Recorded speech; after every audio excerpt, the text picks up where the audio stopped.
omulabe waffe kuli Kayomo ku mulamu ate tugenda maaso ne programu yaffe akafubo ndino omubaka we Kasanda South mu lukiiko lw'eggwanga olukulu ate era afande okyali mujaasi nga umula musirikale bina mwenjawulo mujaasi omusirikale omujaasi w'amagye wa polisi ngala tumuyita omusirikale kati oli mujaasi eyali omusirikale nawumula yali omusirikale atakuba tteke kati singa wadabya oba osinga okwagala tulina bagenero bangi wabalabyeko nga bagenero jeno katumba yabaddewo nga ataazinako yena ekikonde kya jeno kyenalabye kikize kiti nenga kiki kino naye nga yamadamu bakatayimba oyo simanyi naye ekikonde kyenasinza olaba nze andi abamu bakuliriza ebyo ekikonde kyetwalabye otubadde mukumula twadde tuli ku nsonga ya security sergeant at arms yingira twagenze abantu abayingidde okukola omulimu gwa sergeant at arms ate tebabadde ba office ya sergeant at arms babadde butereevu nga bavudde wa mukulembeze wa ggwanga kakati awo ekisooka kiri nti sergeant at arms abeera n'abapoliisi kuba ye muntu atya ne abapoliisi police officers bakola nabo emirimu mu mateeka agafuga poliisi gye nakolamu sebateeka mu mwaka wa 2012 kega nti poliisi wena ebanga ekola emirimu gyayo kuuma obulamu n'ebintu kunoonyeza ku bumenyi bw'amateeka kuuma emirembe n'obutebenkevu ejja kukolagananga n'ebitongole ebirala ebikuumadde baza security organize kakati ono sergeant at arms n'omupoliisi ko waliwo senior police officer ali in charge of the security bo mu bwongo bwabwe kibayita security assessment nga bayita kana akawayo semateeka kabakola ki kaba okwagala ebitongole ebikuuma ki dembe basobola okuyitwa obuyambi okuva ewalala kibayita reinforcement kati nkunyonyala mu explanation bwekina okukola ki okubeera reinforcement nga bwogirabye mu areas endala kankweky okulabirako ogubadde nyo emisango gy'obutujju kati bombo ezatulika wano erugogo newa ne kyaddondo n'eri kabalagala automatically teyali poliisi yokka bafuna reinforcement enki endala all events ezibaddewo nga amagye oba prison bajja naye kati ekyo omuntu alina okukiddamu from the technical point of view not technical kati nkubula okyobukugu kyemmanyi nobuddamu kibata authoritatively ono authority kubanga alina okubanga ye sergeant at arms inspector general police okiraba kubanga mu bulambulukufu operation ngeri zibeera police raid police erina okukola ki okukulembera kati omuntu omulala ajja buki buzi bwakati bwebanga SFC yazze ekitalina proof ate kati proof bano babagobye mu FCFC ate kyebwa kiri bwe kiti face zino zenda kati face ezo okuzijjayo bulungi olowooza atakiga ku uniform nkulaga kati kiri technical simawo nsobuga bw'otaba mu suuti kikujjamu okuba ate kegamba bw'obanga togamba nti ono guwalabye omusirikale wa SFC obula bulungi anti mumanye face kakati olina omujjayo n'omulaga nti yesu wanamulabe nga ali mu civilian naye wali kino kyakola kati tugeze mu bintu bya interpretation kati bintu by'amateeka simawo saagala obuze bantu abantu batwogerako bamanyiddwa abantu batwogerako aba SFC okusingira ddala buli lwe balabika eri abantu tebaba mu uniform abo face ezo zibeera ziyambadde engoye engeri bwe babadde kati bayita identification okuba identifying kati wabanga SFC babaddewo tukwatagana naye baba tebeerese baba tebakoze eki kubanga ogusigwe mulimu gwabwe gwa bulijjo kakati awo embuuliza ekimu kati nina kakulaze nti ono authority ono IGP alina okuba nga yabayisa Sergeant at Arms for enforcement era kati alina okukaddamu kakati ffe ng'ababaka kati kalinga kuwudde outside mailolo ng'omubaka kati ffe ng'ababaka ekyaffe kyakoma ku house suspended ne mufuluma ebisigadde ne bisigala kyetuyinza okufunula ekirala lida katono operation bwemala okuggwa kati nga inspector general wa police kyalina okutunulira yakolebwa etya abakulu bano baali babafulumya bagoberera amateeka gibata laid down procedure simawe walaba ki kakati awamu bali tebannaba kunoonyera gwe walaba ki okulwana kwali kuyitirivu amaanyi agakozesebwa gaali ago gaali gasaana ku mbeera eyaliwo kubamu waliwo kati ng'abakyala baali tebalwana okya bulungi twakibaita physical confrontation abasaba abasitula buki busobola nabo nga bakola kusinga ne bamujja wamuteeka butesi muki mwambirezo okumutwala naye kati ate babaka bannaffe abamu abakwata obuki obutayimba obumanyi obumu obwo bwetwogererako butayimba naba nga akasitula agenda kakuba omuki omusirikale simawe bakulabikaawo okyabulungi oli sanga tetuli kasaana kola ki oli nakwata akatebe ate naisakulakwabali babaka ate kati obuzibu kati ŋanze specifically ŋanze ekintu bakimala nti nze nakireeta lwakuba te magezi era eyo yonna gurupu zammwe naye bonera bakiteeka ku simeewo ekyabulungi kakati mu mbeera bwetyo ekyabulungi era kati bano abasirikale believe me no nti awamu olina okubeeraza yes babadde professional simeewo bwotyo bwotuusa kubanga singa kati babadde bano abantirayoti obategeera abayambala ki black abo abana ababbulu kyabbulu abo obategedde abo abakutya gaasi osanga lwandifunye omusaayi mundo zaali nawadde ntidde military police webali nnyo ba military police nga red top nga osanga omusaayi gwandiyise naye embeera eyo nayo neyabaddewo tewali musaayi gwayise mwekizimba mumunda so oba kiki oba kiki kisiza ku muntu akuwulire naye kati from the professional point of view bayoleseza kyebayita professionalism max zabaddewo ntono nnyo gwe walabye nti abakyala abamu abasajja babadde babakola ki babakwata abakyala bannaabwe balemeddwa naye nga mu nkola entuufu omukyala alina kukwatibwa omuki ako nakalabye naye abakyala basuse ne bajja omuntu era ayinza okuvumirira ebibeera byona ebyabaddewo naye nga nkulaga nti kati singa abadde balala amaanyi bannaffe badde bakozesa amaanyi mangi tosobola kukwata katebe nokakasuka simeewo biro byonna byakolebwa nga mukukusa kintu kyammwe kiisaawo kuba nalabye bwe mwamaze okugoba abantu bano ne mukola ki mu dakiika 2 sipiika kiri ekintu akifuniramuwa lwaki ekigambo ekyokukusa tekiba kituufu bwe nalabye emiggo gyakavaawo ne balongoosalongoosawo mangu sipiika n'akomawo n'atuula mu dakiika 2 ng'ayise dda magezi yabadde tagaddeewo palamenti teyagiggalawo naye yayimiriza mbuki adjournment and suspension si birimu yagamba house has been suspended for 30 minutes kati yali alina okudda wakati era bw'oba ogobya bwaba amaliriza agamba house adjourned tomorrow at 2 p.m. bwe ba Thursday Tuesday at 2 p.m. naye kati this was on Wednesday kati yanyana okukola n'atujja mu suspension ate nekyo ekyamagezi yali takikukusa omanyi kugamba kisinza ku muntu akola kimanyi bagamba nti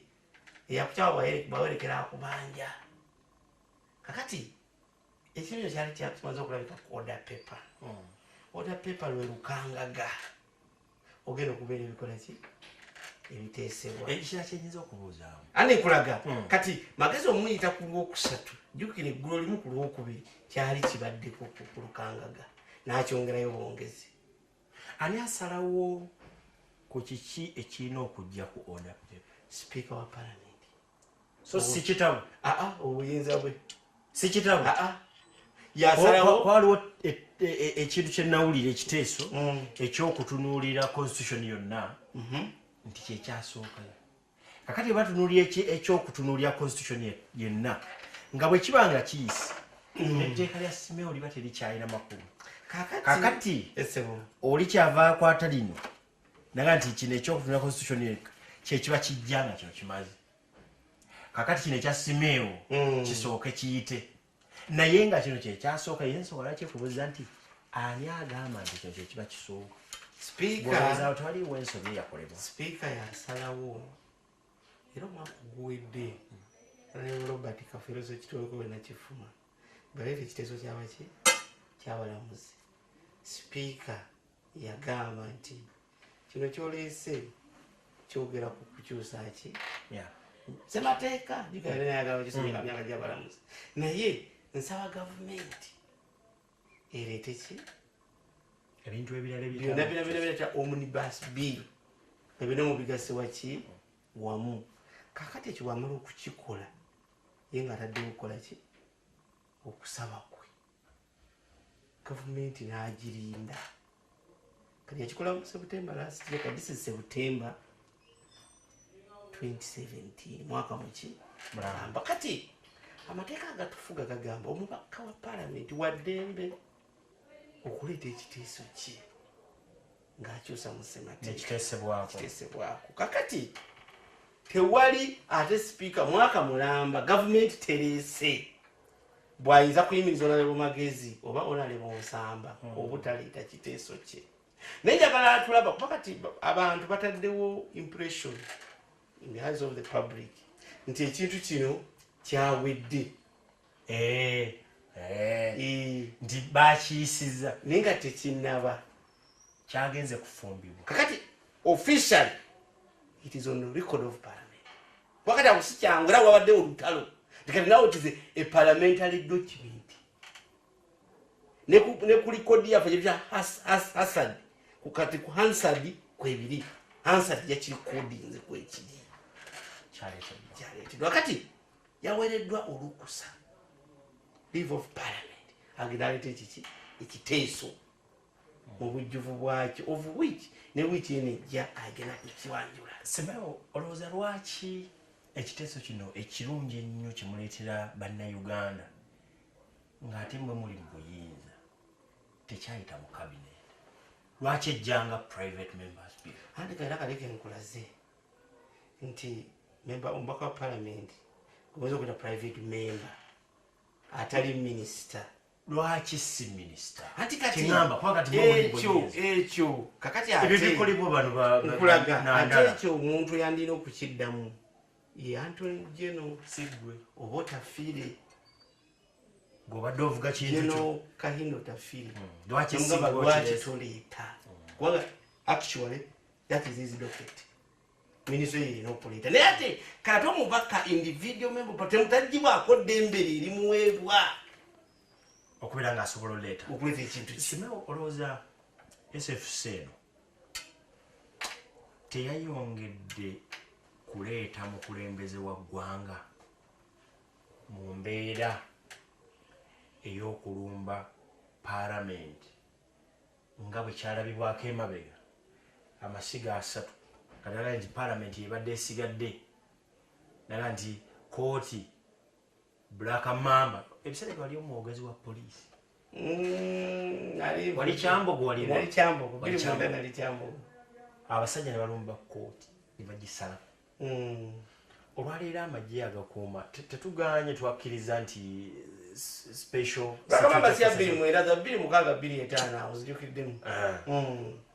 gavumenti eno bweba yalumba kooti negisalawo kino kiyakoze tekwabadde kulumba palamenti era ogwo olowooza nti gavumenti kigirekanga ntukuvu kakati toyinza nti palamenti bagirumbye kubanga bayitiddwa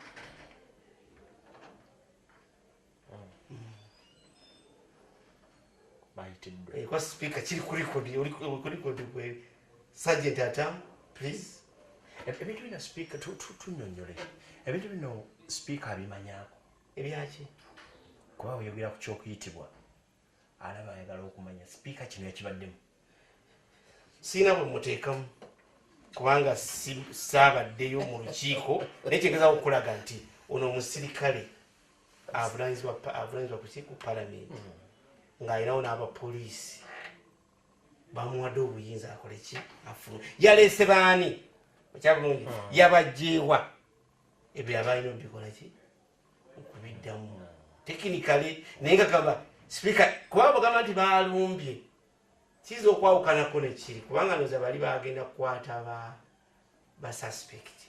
abokwayikooti yagenda kukwata betadde babakwatira ebweru naye bano bayingidde with permission kwata tugeze singa twabadde nga palamenti ekyagenda mu maaso nga walaba ku lwokubiri ne bayingirawo nga ne sipiika ali wali mu ntebe abadde kukolaki naye amala kulagira musirikale abafulumye ye nakolaki nafulumaga kitegeeza byonna ebyabaddewo awo oli yamuwadde obuyinza afulumye abantu bano yabafulumiza atya nengeri bwetu naye kakati ayitibwa akafubo kemala njagala kaveeyo nti ekintu kino bannaffe abali ku opposition bo babadde bakirukidde ebbanga mwenge obufuzi biringa bulaba mukazi mujja talisimako mujja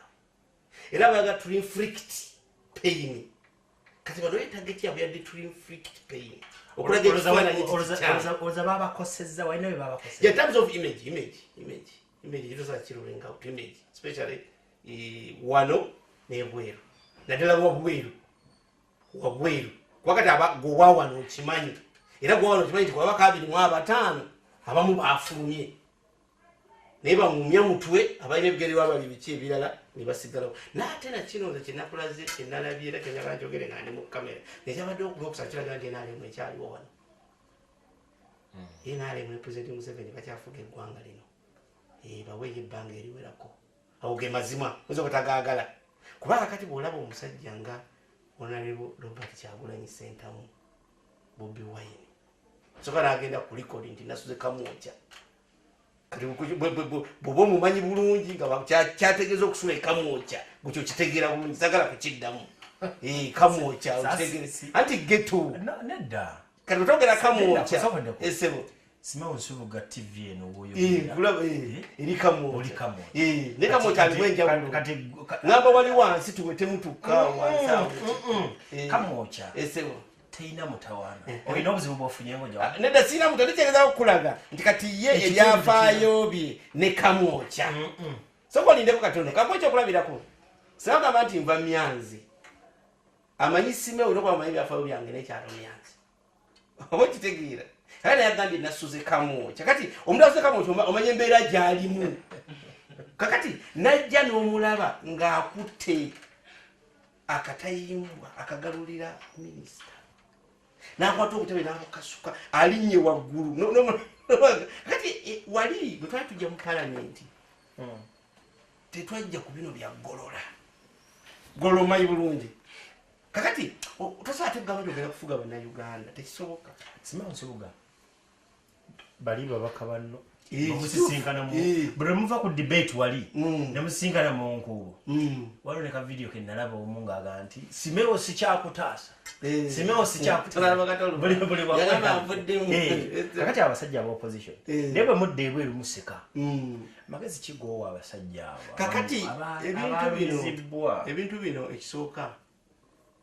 birina okubeera abakakkamu waliwo engeri nnyingi nnyo mubaka wa palamenti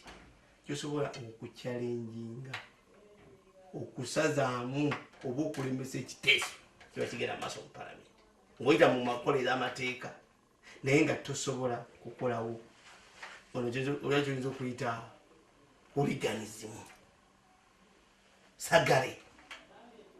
embeera bwitu ey'obumenyi bw'amateeka ebintu byasobola kusuubira n'omusajja akuba bukubi nga tolinakyo okuba bugamba ebintu byekaka embeera bwetyo bannayuganda tebasobola linda katono tebasobola kulowooza nti bayinza okuba kwasobonyeza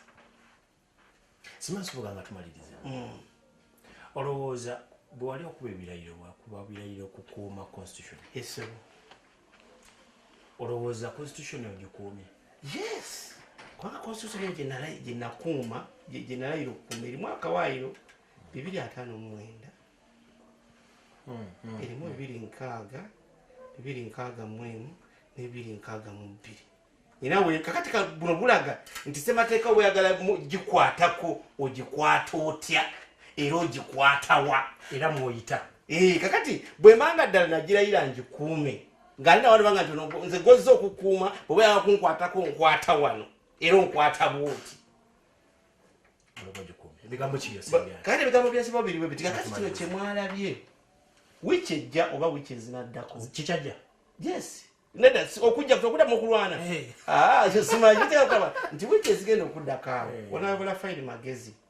agenda kuleeta ekiteeso kye batugenda ayinza n'okujja wiki ejja kubanga yes speaker yasalawo kasamutera koda pepa muli basajja akyanjule officially akisome mu bulamu kufu wakyo kubanga yes abantu bajja ennyo gy'emyaka gy'owa president nemu emyaka gy'owa vice president n'emyaka gy'aba mcfmcman mulimu n'okulambika engeri tulina akalulu bwe tuba tumaze okukakuba ng'okawakanya nnaku ziba emmeka kooti okusalawo nnaku ziba emmeka n'ogamba tugenda kuddamu tulonde gibabadde bagaddamu munaku nkabiri kisoboka ng'ekenya lwa bagenda kukaddamu akakube munaku nkaaga naye bakyali mbuzi bw'amaanyi nnyo omubaka wa palamenti amugenda by election ziba nnaku nkaaga kakati mu mbeera bwetyo bwe batumala okyanyula omulundi ogusookera ddala obulungi ennyo mu bulambukufu bwakyo bonna akyogerera ebigambo byonna byanaaba ategese naffe abakisapooti nga twongerezeeko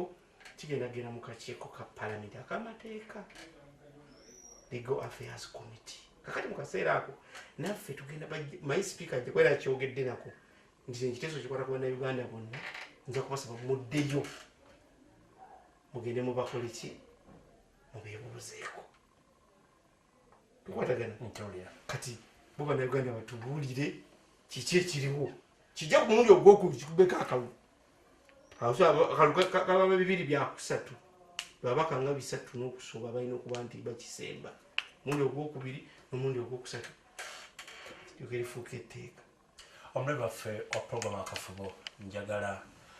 okugamba nti programu essaawa etulidde tetuyinza kwongerayo katukomyawo ab'emyanzi olina koba kasukira ab'ekamyanzi ne kasanda programu zaffe zigenda mu maaso baffe ebizibu ebisinga bya ttaka akakiiko k'omulamuzi bamugemeire kazirimu kaziwuliriza nabye n'omuntu omu gwe tubadde tukenkayana lunaku lwajjo nabye nga bamukutte bamututte mu kaguli mbakubiza nti ensonga zonna nga akakiiko bwe kajja ne kazireeta wano e Kampala mube nga mugoberwa nti emisango gyammwe gyonna egy'ebukoba egy'emyanzi tonterekera egy'ekyabayima egy'ekyamugiri wonna walikana z'ettaka akakiiko kano ke batuteerawo zonna kagenda zirambulula era sibola ze bampita mulwanizi w'ab'ebibanja